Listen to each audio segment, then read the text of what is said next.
படத்துக்கு நல்ல ரிவ்யூஸ்லாம் வருது, ஹவுஸ்ஃபுல் அப்படி இப்படின்ற மாதிரி ரிவ்யூஸ் பார்த்து தான் நீங்களே ஒரு ஐடென்டிஃபை பண்ண முடியுது படம் நல்லா ரீச் ஆகுது அப்படின்றது. ஸோ இப்போ ரீசெண்டா நீங்க எந்த படத்தை பத்தி சொல்றேன்னு உங்களுக்கும் தெரியும், எதில் இந்த அறிவிப்பு வந்தது, இப்ப படமே ரிவ்யூவால தான் ஓடலை அப்படின்றது சொல்றாங்க. படம் நல்லா இருந்தா நல்லா இருந்துச்சுன்னு சொல்ல போறாங்க, இல்லைன்னா இல்லைன்னு சொல்ல போறாங்க, எல்லாருக்கும் தெரிஞ்ச விஷயம். பட் ரிவ்யூவால தான் படம் ஓடலை, ஸோ யாரும் ரிவ்யூ எடுக்கக்கூடாது அப்படின்ற மாதிரி சொல்லியிருக்காங்க. ஸோ நீங்க சொல்லுங்க, நீங்க பல படங்களை பார்த்துருப்பீங்க, பல ரிவ்யூகளை பார்த்துருப்பீங்க, இப்ப சமீபத்தில் இந்த பிரச்சனை போயிட்டு இருக்கு.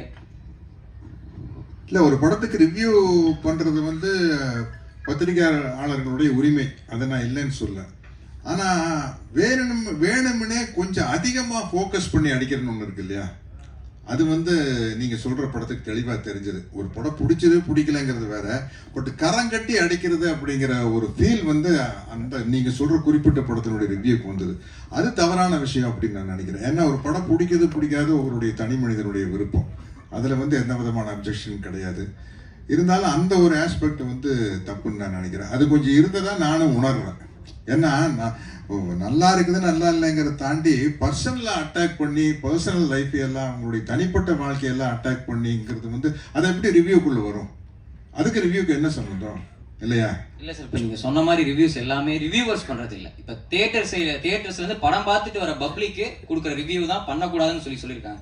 ஸோ பப்ளிக்கோட பாயிண்ட் ஆஃப் வியூல இந்த படம் நல்லா இருக்கு, இது நல்லா இல்ல, இந்த படம் மாதிரி இருக்கு அப்படின்ற அந்த கம்பேரிசேஷன் இது எல்லாமே இருக்கும். ஸோ அதை வந்து அக்செப்ட் பண்ணிட்டு தானே சார் ஆகணும். படம் ரிலீஸ் பண்றோன்றது பப்ளிக் தான், அவங்க சொல்ற பாயிண்ட்டையும் நம்ம ஏத்துட்டு தானே சார் ஆகணும். நல்லா இல்லைன்னா நல்லா இல்லைன்னு ஏத்துட்டு தானே ஆகணும்.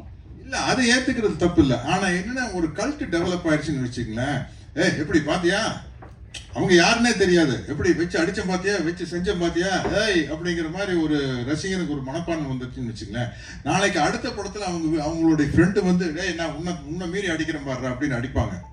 அந்த ஒரு விஷயம் வந்து தவறான விஷயம். நிச்சயமா வந்து ஒரு படத்துல இருக்கிற நிறை குறைகளை சொல்ல, அதை தாண்டி அவங்களுடைய பர்சனல் விஷயத்தை படத்தினுடைய ரிவ்யூக்குள்ள அட்டாக் பண்ணக்கூடாது. ஏன்னா நான் சொன்ன மாதிரி எல்லாருமே பணம் வாங்குறவங்க, இவர் ஒருத்தர் தான் பணம் போடுறவர் இல்லையா.